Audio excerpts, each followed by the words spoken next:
This week, we're going to be covering step 3 of the panacea, which is neutralize emotional triggers, perceptual reframing techniques. So we'll be doing some of these different exercises to help neutralize and reframe emotions. We're going to start with a reflection exercise. So start by examining your thoughts towards your presenting problem and just rate the level of stress, the discomfort or anxiety you feel when thinking about it from 1 to 10. 1 being the lowest and 10 being the highest. And if you could use the chat box, that would be helpful, but then I know you've had enough time to rate your level.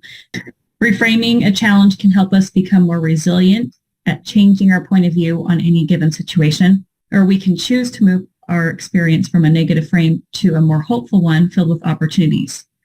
When we are flooded with unpleasant or inflamed feelings, we are temporarily rendered helpless. So to regularly practice reframing takes a concerted effort, but one that allows for tremendous rewards. So we're going to practice some of these reframing techniques. Has everyone kind of had a chance to rate their level of stress?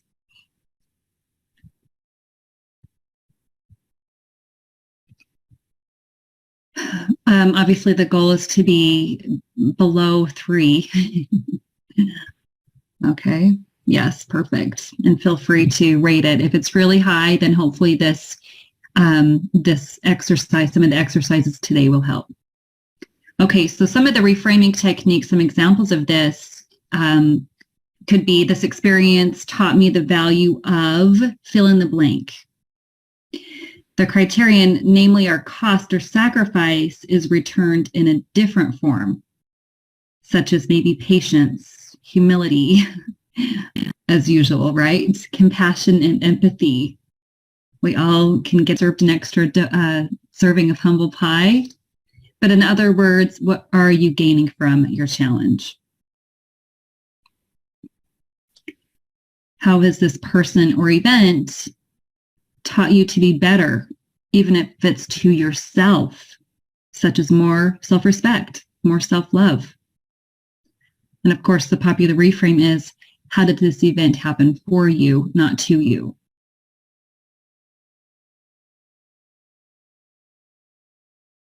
Take a moment to think of some, and if you have more than one, even better, bonus. And if challenges are learning opportunities, what is a new opportunity that you are ready for? Because challenges are often teaching us how to be open to receiving or allowing more into our lives, and providing us with the correct tools to be freed from our limits. So even if it's to connect and empathize with others who are encountering the same challenge, it's through life's hardship that we're bonded together through empathy versus feeling separated or even judged, even, whether we're feeling judged by others or even toward ourselves.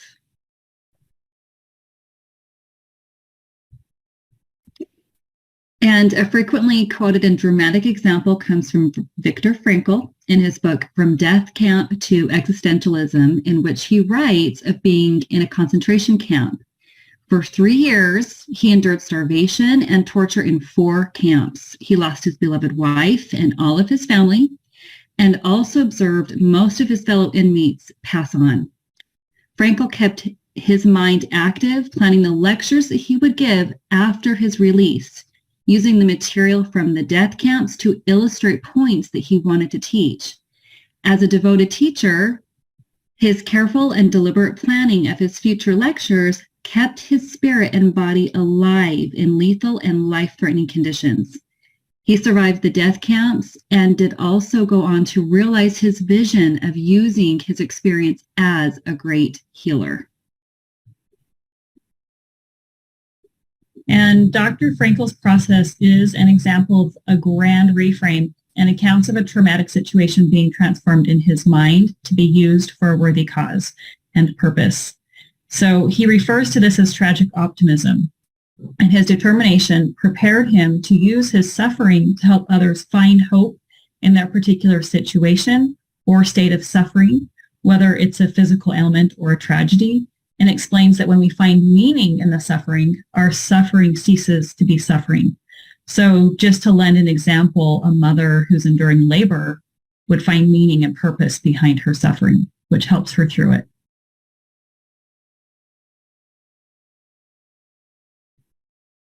So let's do a reframing exercise. So recall a life event or instance in your life you once labeled as bad or unfortunate, but in retrospect, it became a good thing. Can you make a list of one or two or even more instances?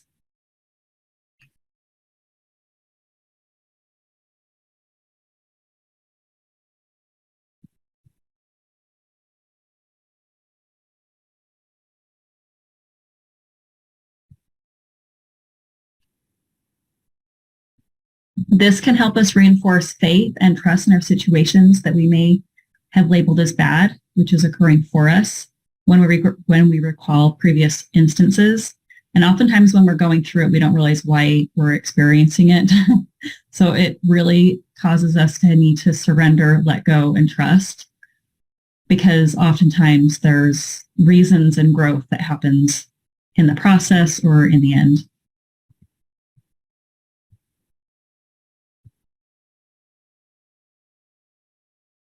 I was just reading some of the chats. I'm just going to read this really quick. I'm learning how I think I should be accepting the situation and choosing to have a good attitude in the challenge. So now let's do a mindful exercise together. Anchoring a new identity. So first, imagine both your old self and a new version of yourself, old beliefs and newly imagined identity simultaneously and alternately. So imagine new ideas and action you would take in this new identity. Imagine new emotions, sensations, feelings, and your ideal lifestyle. Let yourself fully feel this new identity. What are your strengths? Both the innate and new strengths that you bring into your new identity in life. Imagine new opportunities that you are also ready for. Okay, so anchoring in the new identity. Mindfully alternate between the old and the new identity several times. Whenever you need to, take a moment to refresh the awareness of your new ideal self. When the sense of the new identity is stronger than the old, you can let go of the old identity. You can now rest your awareness solely in the awareness of the new identity. Now, this takes time and transition to fully take place, right? But after a few moments of anchoring your new awareness only in the new identity, revoke the old identity once more and notice if the network lights up as strongly as it did before. From the old self to the new self, the old self to the new self. And once you feel as though the old self doesn't light up the same neurocircuitry, then you've been able to anchor in more of the new identity.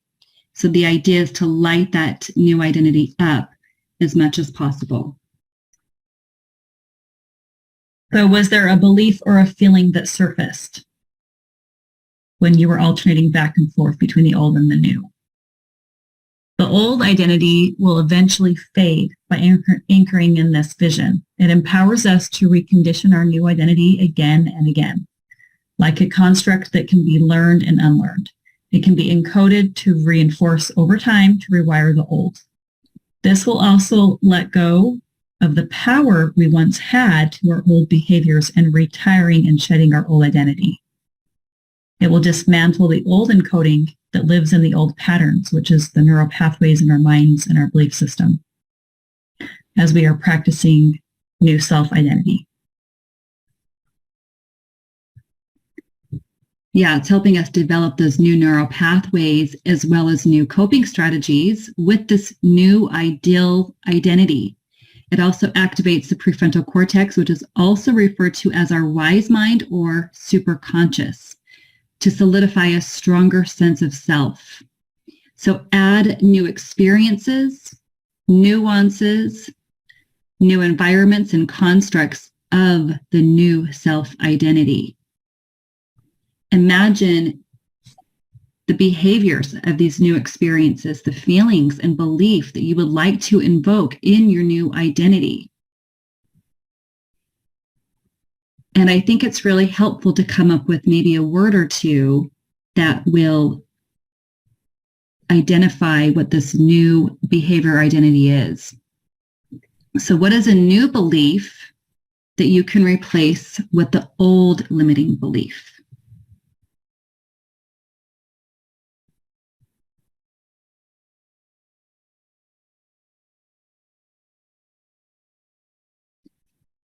And create a new I statement example for new options and opportunities of your ideal identity,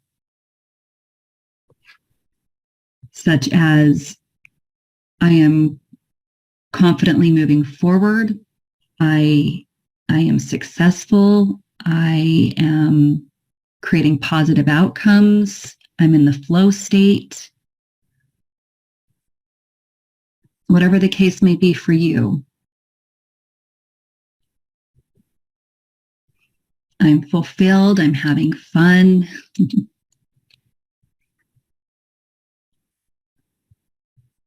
I am worthy. I'm abundantly awesome. I am good enough. I'm good enough. I'm abundantly awesome. Yes, these are good. All right, perfect.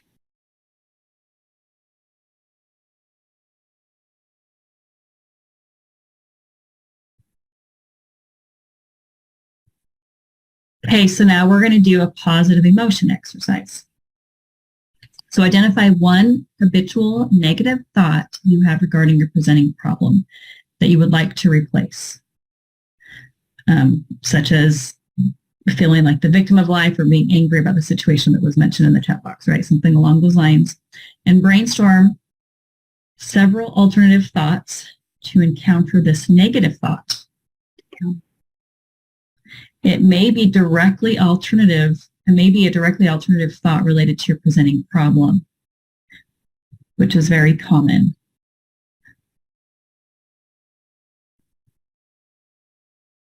So I'm not feeling happy and fulfilled. You know, imagine yourself joyful, happy, and fulfilled. Okay, so identify at least 3 new opportunities that excite you as a result of overcoming this problem.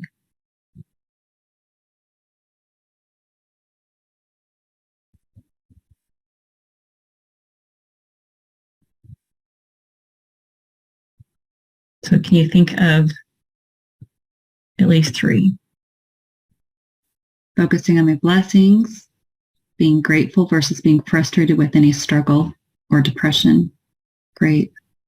Sometimes being in different phases in our life and embracing the new and unknown and what's next.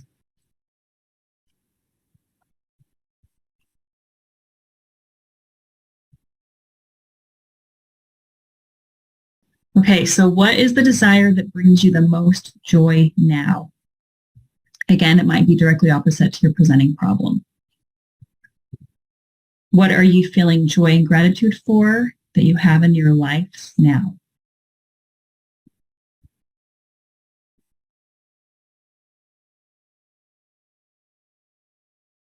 And what new insights or value did you gain from this positive emotion strategy? So it could be something like family brings you joy, being, spending time with family, passion or hobby.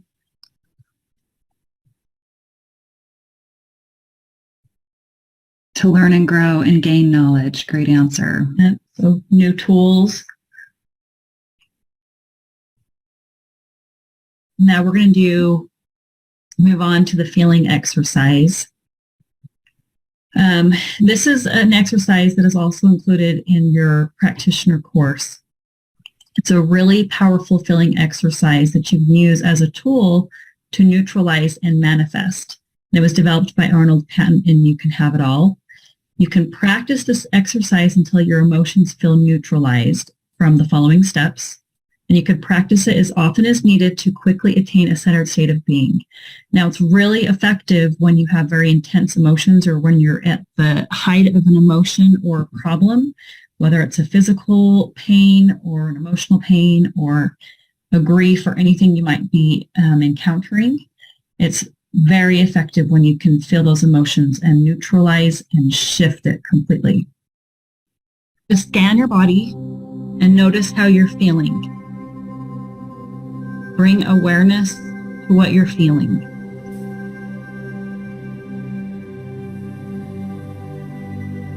Whether it's an emotion or a physical sensation, feel the feeling, free of any thoughts you have about it.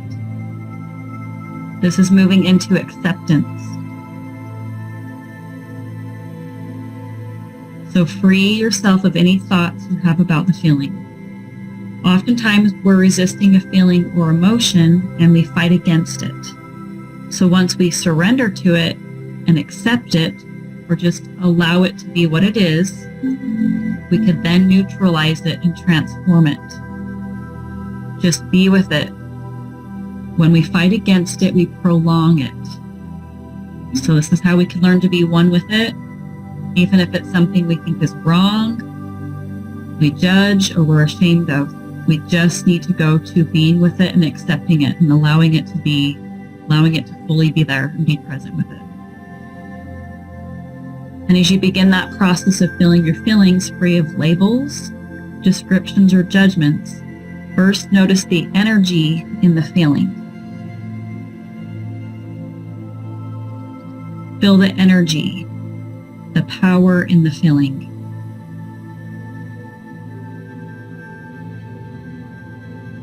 Now feel love for the feeling just the way that it is.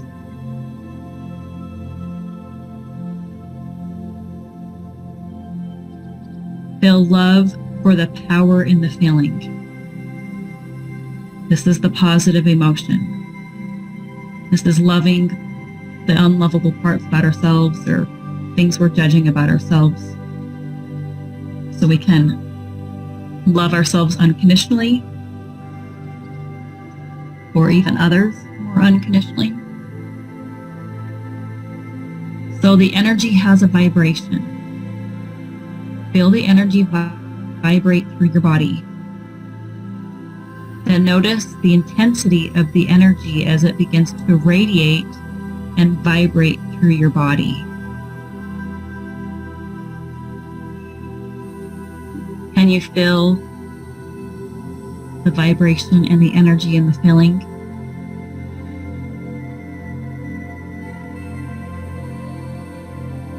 Feel the intensity of energy as power. This is your own power. And this is how you shift the feeling.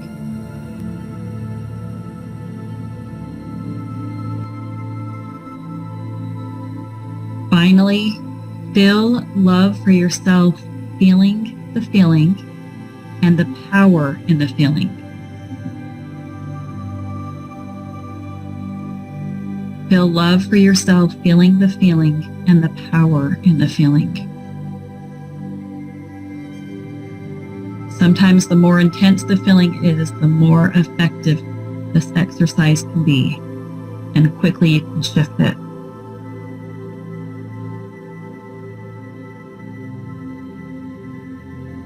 And because our bodies reflect our unconscious mind, it is also our greatest teacher that is communicating to us. So if your body had a voice, what would it communicate to you now?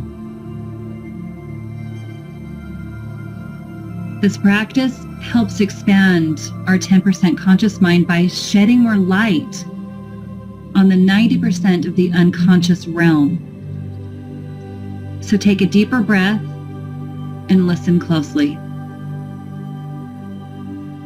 Our bodies often want more joy, fulfillment, movement, creativity, freedom, good nourishment, and perhaps even more sleep. What else does your body want from you?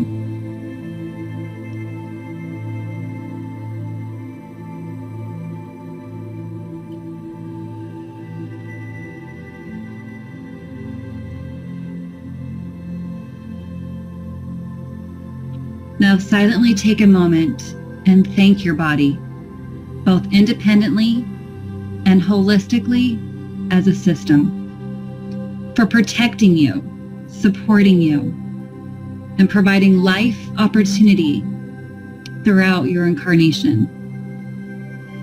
Express gratitude, particularly wherever you may even store emotion or have trapped emotion. Breathing more love, appreciation, and oxygen into all of your tissues.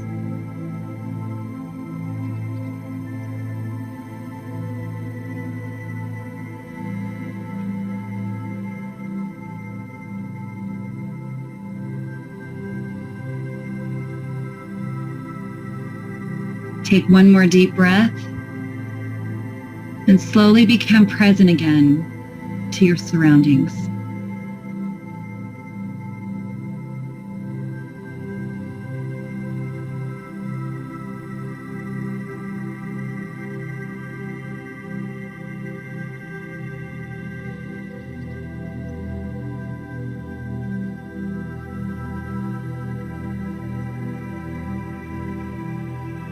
Each and every feeling, free of fear and in its undistorted form, is some aspect of love or even joyfulness, which has many aspects. And when we let go of judgments and open our hearts, we give ourselves the joy of feeling all the ways that we can love ourselves, others, and the world around us.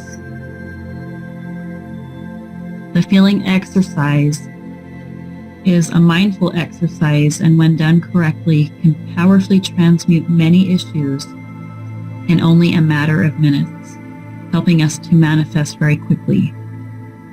So remember to use this feeling exercise anytime it is needed, especially when feelings are heightened.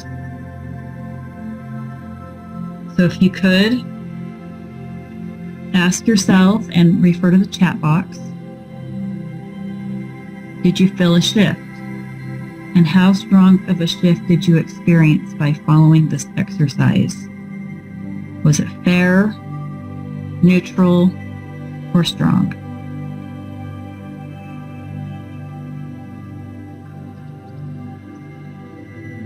And if you practice this, even if right now wasn't the best opportunity, the best moment, you get good at it, you can remember it and practice it during those times when you really need it, when it's the emergency times.